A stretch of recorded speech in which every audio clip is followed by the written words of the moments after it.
Welcome to another lore video, and if you count the war, then it's a lore video. But outside the war, there is no other story going on. It's all on hold, and really looking like Galnet stories and events outside the war are being shelved until the release, or close to the release, of the Power Play update. Perhaps they will start trickling back in the lead up to its release, but for now, it feels wrong to have important events hanging in limbo like this. The handing of presidential power over to Felicia Winters, or the new SCO drives happening without some kind of conflict.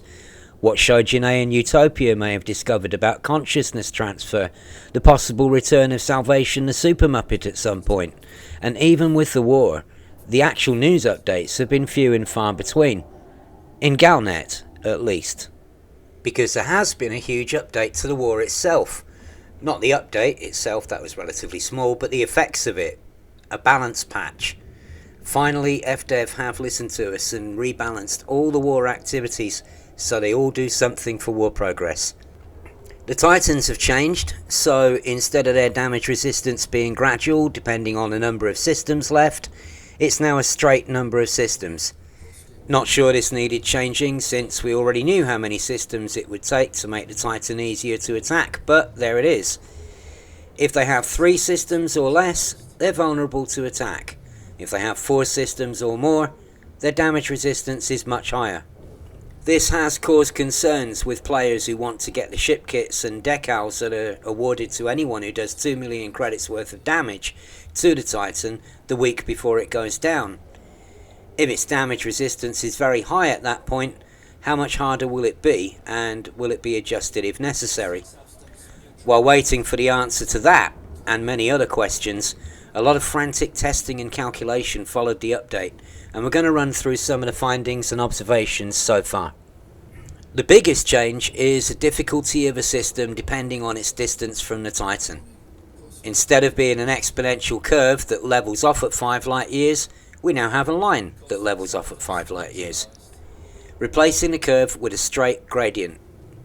And the gradient is more or less as you see it in this diagram, as you can also see in these graphs made by Commander Alex Xeno and their crew.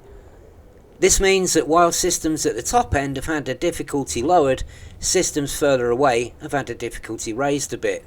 For example, instead of needing a few hundred samples to clear a system 30 light years away from the Titan, and over 100,000 samples to clear one at 5 light years away, it's now more like 10 to 13,000 or 6 to 8,000, depending on the system type and whether it was previously populated or empty. Which, if you're sampling, probably isn't much consolation, but the good news is that sampling has changed as well. It's completely reversed, in fact, with that sledgehammer to crack a nut approach that we all know and love, and it's gone from the most effective thing to the least effective thing to do. But that doesn't matter, because all the other activities have had a boost and nobody's going to miss it. From the patch notes, this change aims to ensure that system difficulty remains consistent, and additionally that all systems can be contested without Spire assistance or stockpiling samples. So the $64 million question is, has it worked? Let's take a look at what we know so far. In control systems, completing anti-Xeno conflict zones now gives a bonus to war progress, making combat viable for clearing them. Other kills in signal sources, and by simply dropping into normal space anywhere in a control system and killing whatever turns up, also works. A bit more slowly it seems, but this is good stuff. There is, however, no longer a bonus for kills in a wing, as confirmed by AXI and XSF. It used to be that if you were in a wing of 4 and you killed an interceptor, it would count as 4 kills, but that's no longer the case. The kills are worth the same in solo or in a wing if it's the same interceptor involved, including the Orthrus, and seems to apply to all system states: control, alert, invasion. And that makes me wonder if the wing bonus was a bug in the first place. Spire sites have had a bit of a revamp too. Activities in Spire sites usually clear the 10 systems that are furthest away from the Titan, up to a cap of 85%, and then we would clear the last 15% with sampling or whatever. Before this patch, which 10 systems got affected only used to change every Thursday, Now, they still clear up to 85% of the 10 outermost systems, but there are two important changes. Firstly, the 85% works both ways, so if a system in the outer 10 is already at 15%, doing the Spire would complete it. It won't just stop at 85% like it did before. Secondly, if any of those outer 10 systems is already at 100%, which 10 are affected by the Spire moves inwards to the next furthest system and uses that one as number 10 instead, and as more outer systems are completed it continues to move in and select the next furthest in, then the next furthest in that isn't completed yet, and best of all it does this immediately without waiting for Thursday. FDev call it dynamic spread pushback, and with more of it allowed every week, we'll have to see how people make use of it to clear the remaining Titans. However, they will still need using strategically and with care, because the patch notes also say that Spire systems no longer regenerate on each weekly tick. Systems may now be doable without Spires, but they are still very useful for multiple clearances, so using them sparingly and at the right time, in the right place, is as important as ever. Counterstrike systems have had an overhaul, and this is one area where we're likely going to have to wait and see how it plays out over the next few weeks to fully understand it. The patch notes say Counterstrike system marking has been partially reworked, which is fine, because I don't think we ever really understood how they've been marked in the first place. Counterstrike systems are a strange one. They were originally supposed to represent the Thargoid frontline, and were initially called frontline systems. But clearing them didn't do anything for preventing future attacks that you couldn't also achieve by clearing non-Counterstrike regular control systems, and there's a lot more of those. They were also supposed to be different from regular controls because they had conflict zones, but after a while conflict zones appeared in regular controls as well, with no apparent pattern or anything to it, so again, there was no consistency with what we were told and what we saw in the game and what actually happened. So while Counterstrikes were sold as important, that importance never became apparent, as if the idea was never fully realised in game. Like the idea they had about salvage, finding people or information vital to the war in escape pods and black boxes, that came to nothing in the end. The full importance of Counterstrikes has yet to be understood, and now their importance is being emphasised again. It's an idea that appears to have fallen by the wayside shortly after being introduced, and now it's been resurrected and put front and centre, we are told, from the patch notes. The 10 furthest control systems from a Titan are now marked as Counterstrike regardless of direction. The furthest Spire system from a Titan is now marked as Counterstrike. Anti-Xeno conflict zones now spawn in all control systems, which, coupled with a bonus for clearing the zones, should help a lot. But then it also says, these changes only apply to the Titan with the fewest controlled systems. In the event two Titans have the same number of controlled systems, both will follow this new rule set. Choose wisely, commanders. Pods rescued from Titans clear Counterstrike systems that were previously populated. Like Spires, they do this up to 85%. So if more Counterstrike systems get generated, then that could be another way to clear multiple systems apart from using Spire sites. The full impact of this won't be felt until we know more about how well combat clears control systems without conflict zones in them. But the hint here is that those with conflict zones will clear faster, and the bonus for clearing them represents that. Which brings up another interesting change that this balance pass has brought to the table. Many people think we've been doing the Titans in order of fewest systems, but that's never actually been the reason for choosing any Titan over another. Tyrannus was always going to be first, because it arrived first. Legon was actually the easiest to take out, but the drive to take Tyrannus was too strong, so Legon came second. Oya was popular and also the closest Titan to Sol, so that was next. Hadad followed. It had easier inner systems to defeat than in Oya, and so with a success in Oya it was seen as an easy one to take out, relatively speaking. And now the focus is on Indra. At no time so far has the number of systems under the Titan's control ever been a factor in deciding which one to do next, because it's never been the real measurement of a Titan's difficulty. The difficulty has always been about how the systems are placed spatially. So in fact, a Titan with more systems could be easier than a Titan with fewer systems, because more of those extra systems will be at longer ranges and easier to clear. Indra, for example, has the highest star density of any Titan, so it can use all of its alerts every week, because clearing the outermost systems represents a much shorter distance in space. So it wasn't at all easy to work out how to take it down before this balance patch, but it's popular with a lot of player groups who would then be free to help with the rest of the Titans, so it's a solid choice for our next target. Now, ironically, the number of systems will play a larger part in things if the Titan with the fewest systems has conflict zones in all of its controls. For the first time ever, the number of systems remaining will be a factor to ensure the best possible chance of clearing them all. Salvage is a little better in controls, alerts and invasions, and may be worth doing if you're already going from signal source to signal source, but other activities are still worth more. In unpopulated alerts, there was only sampling to do which had any effect. Scout kills did virtually nothing. Salvage did virtually nothing. And despite being told repeatedly to kill Orthruses, killing them did very little either. And it was all very time consuming, when we could have spent that time doing things that did work. So if they were going to promote an idea and an activity to take part in, the least they could have done was make it work as intended.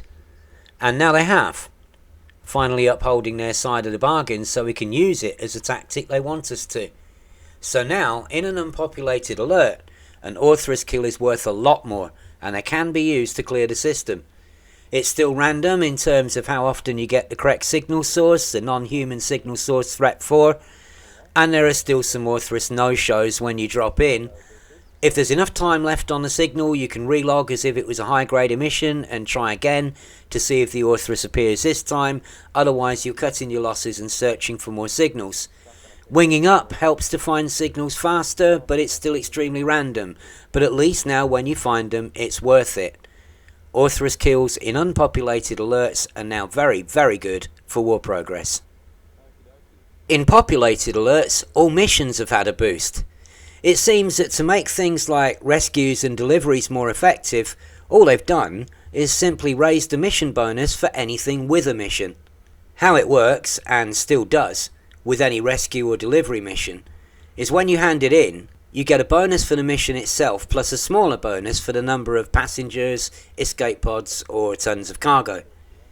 Because the passenger and injured missions are for smaller numbers, having changed from the larger numbers we saw at the start of the war, the mission bonus is usually worth more than the number of people. Therefore, efficient rescues these days are all about stacking mission bonuses and handing in as many missions as you can per trip, not so much about the actual number of people you're carrying. The maximum amount of missions you can take is 20, so ideally you want to be handing in 20 missions per trip for 20 mission bonuses, or as many as possible if you can't. With rescues, there has also been an important change to the mission bonuses. Before the update, the bonus for an injured mission from the mission board used to be worth more than the bonus for a passenger mission from the passenger board, so we would prioritise the injured and only top up with passengers if the injured ran out to make up 20 missions. But with this new balance pass, it's reversed. Passenger mission bonuses in populated alerts are now higher than the bonus for injured missions. We can probably assume the same is true for invasions, but because invasions are so popular, doing an isolated test is virtually impossible. It seems to clear invasions pretty fast so far, so passengers and injured appear to work the same way, but we don't know if wounded or critically wounded are better or worse. Or maybe the same as injured and it's simply that there are more of those missions with more people in each one. It's something we may get to nail down at some point, but for now it's enough to know that both rescues and deliveries work extremely well. All of their mission bonuses have been increased, and for deliveries it seems likely that wing deliveries in particular could clear a populated alert very fast. Our allies at Operation Ida will no doubt experiment with this, and we'll join them to do some rescues if they haven't already Amazoned half the galaxy by the time we get there. As I mentioned, our priority for the next Titan to clear is Indra. As work has already begun, we should be able to keep the conflict zones going in controls as long as some controls are taken out every week, and we can take out any alerts as they appear. With the new balance, that is now possible.